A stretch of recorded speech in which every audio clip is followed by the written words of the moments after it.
Here is a very disturbing aspect of campus Jew hatred that is coming to light as of late. This according to an article in World Israel News. The National Right to Work Legal Defense Foundation, a conservative organization, wrote to the House Committee on Education and the Workforce asking for protection for Jewish graduate students in the UE. I am referring to the Union for Electrical, Radio, and Machine Workers. The foundation represented a Jewish MIT grad student whose religious accommodation request was denied. Testifying before U.S. Congress on Tuesday at the Unmasking Union Anti-Semitism hearing, witnesses described a series of problems facing Jewish grad students represented against their will by the UE. Former UE members testified that the union consistently defended those who engaged in discriminatory and anti-Semitic behavior.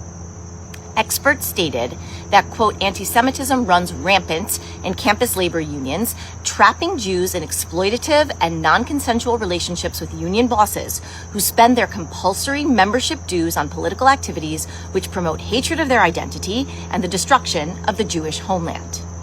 Graduate students are forced to be represented by the UE and theoretically required to pay them dues because of federal labor laws, Glenn Taubman, attorney for NRTW, explained. He added, quote, unions have special privilege that no other private organization in America has.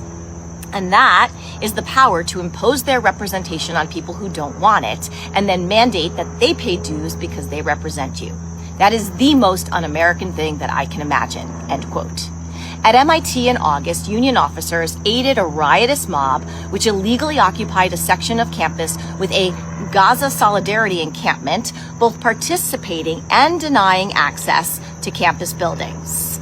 At Stanford University, religious accommodations to Jewish students who requested exemption from union dues over that branch's support of the BDS movement against Israel were allegedly denied.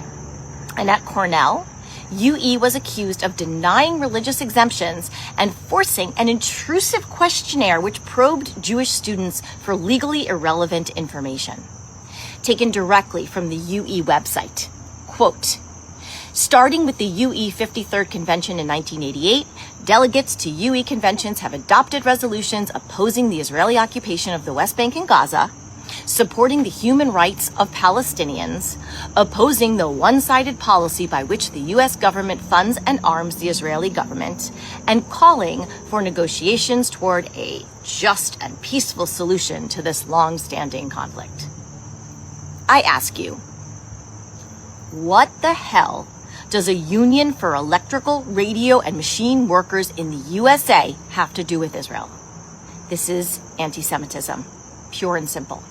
This is socialism, pure and simple.